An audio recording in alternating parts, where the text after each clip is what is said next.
This spot in Liberty City is one of my favorite locations in all of video games. It's not because of the Algonquin skyline or the overlook into the Humboldt River or this random power pole without any power lines coming off of it, but rather it's because for the first few hours of Grand Theft Auto 4's story, stepping past this line of police results in this. A 6-star wanted level is usually reserved for people who take out hundreds of cops, or I think the equivalent is about one CEO. And it's this beautiful asymmetry between the action of crossing a line on a bridge and the reaction of the police calling in the full force of the United States military so they can all be your judge, jury, and executioner that has always interested me. Back when I first played GTA 4, I was about 16 years old. I didn't care too much for progressing the story or listening to the dialogue or knowing what the lore is of Grand Theft Auto. The two things that I liked doing this game were going to this spot on the map, if you know you know, and blowing past this invisible line and seeing how long I could survive before I became past tense. It wasn't until recently when I was reminiscing about this quirky little aspect of GTA 4 that I started wondering what caused the city to deploy endless SWAT vehicles on me. I know at the molecular level, the reason for this is because Rockstar wanted to keep the players in this smaller portion of the map while they got acclimated to the game's story and the mechanics, but I wanted to know if there was a lore explanation to accompany this.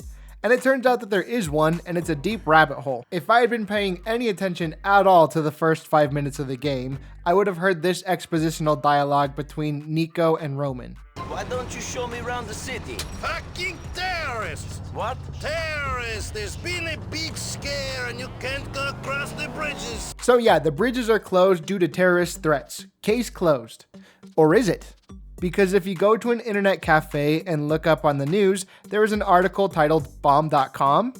And this article says that officials were listening in on suspected terrorists in chat rooms online. In GTA lore, this is legal because of something called the Jingoism Act, a law that repealed the Fourth Amendment to the United States Constitution. For the non-Americans or the Americans that don't know their rights, the Fourth Amendment is the one that allegedly protects Americans from being searched without a warrant. So that no longer exists in the world of GTA. As they were listening in on these conversations, even though none of them knew Arabic, one of the police officers that was listening in heard a word that sounded like it kind of rhymed with bomb. So they decided to shut down all of the bridges in Liberty City. Defending the decision, Police Lieutenant Chuck Montress said, "This is just what the terrorists want. They want us to be afraid. So, just to be cautious, we're gonna be shit scared, shut down the bridges, and show them that freedom will always win."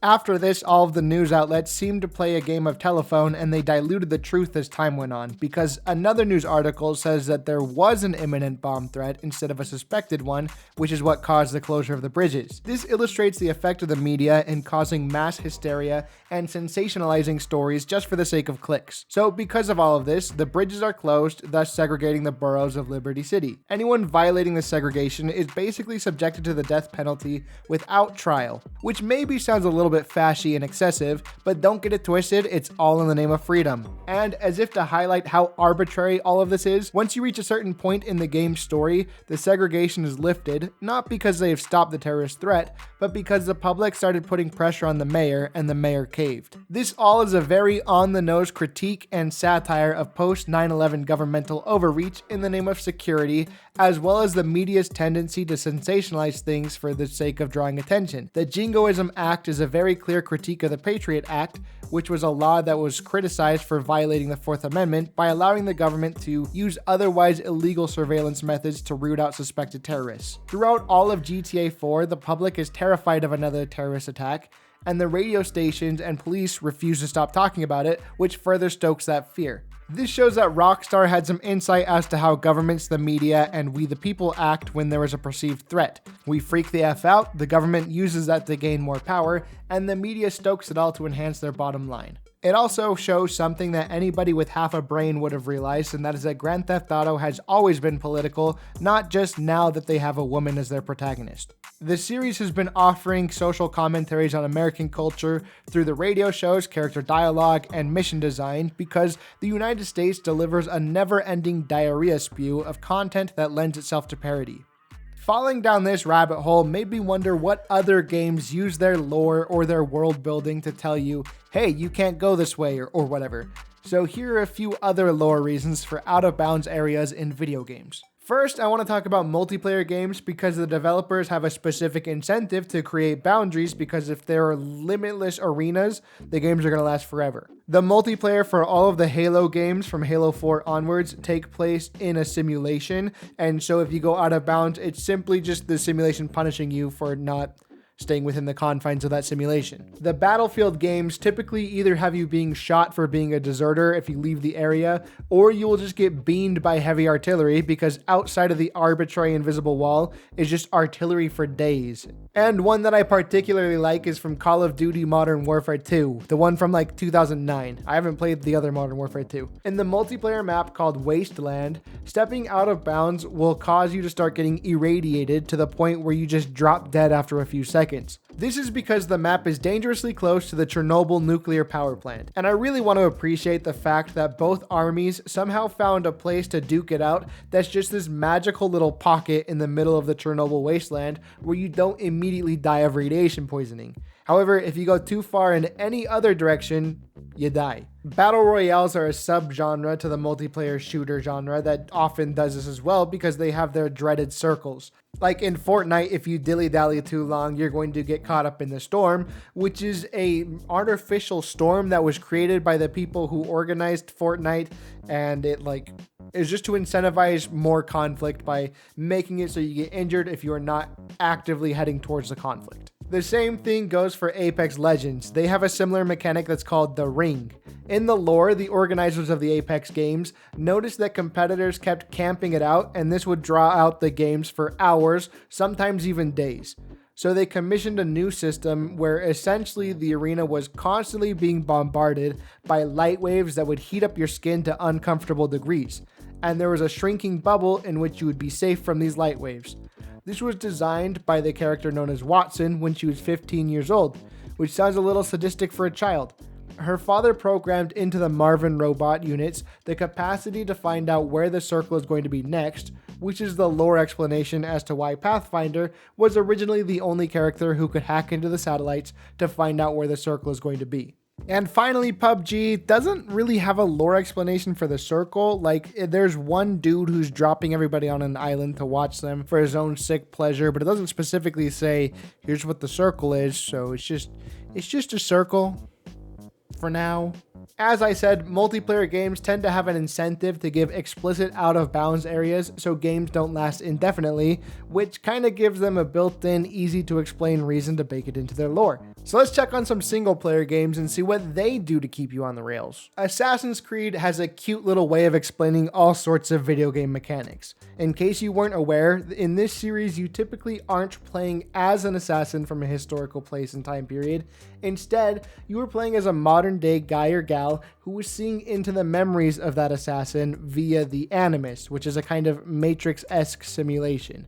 So your character, the person controlling the assassin, is limited to the memories of that assassin and what they did and did not do. So that's why you just can't go off killing civilians, and it's also why you can't go out of bounds, because the assassin has no memory of that area in which you are going, and you're just going to end up desynchronizing from the Animus.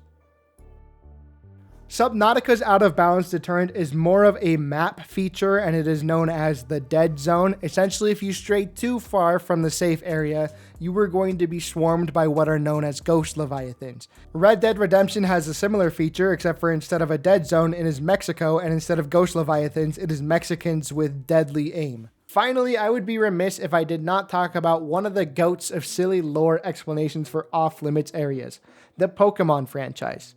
It wasn't until the most recent entries, Scarlet and Violet, that Pokemon allowed you to basically roam around the entire map to your heart's content.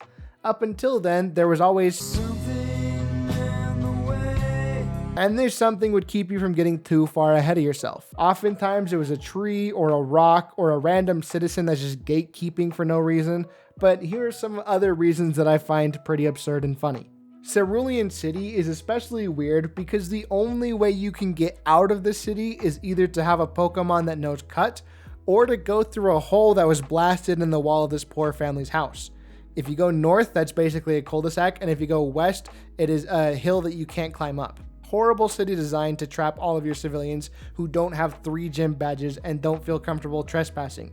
Especially because cutting through that one person's house was not an intended feature of Cerulean City, but rather it was blasted in there by Team Rocket, and until you get the second gym badge, you can't go through there because it is an active crime scene. The most famously stupid lore reason for not being able to enter an area in Pokemon is this security guard who is too thirsty to do their job, or they'll break protocol if you give them a cup of tea. However, since there are 4 of them doing this exact same thing, I'm more inclined to believe that this is a coordinated worker strike due to poor working conditions, since you know they don't even have water provided to them. It's pretty common for the evil Pokemafia to block the path for whatever reason. One game has a guy saying, "You can't go past here because we've got a blackout in the city," when there are clearly people going past there and there's clearly not a blackout. And of course, we have the most famous reason, which is that there is a Pokemon there. We have the Snorlaxes in the Kanto region, we have the Sudowoodo in the Johto region, the Hoenn region has Kecleon, the Sinnoh region has Psyduck that are dealing with chronic headaches. The list goes on and on. I just wish I could have sat in on one of these meetings where they brainstormed reasons to keep the player from going to different areas in Pokemon games, because they're so charmingly stupid and lovable.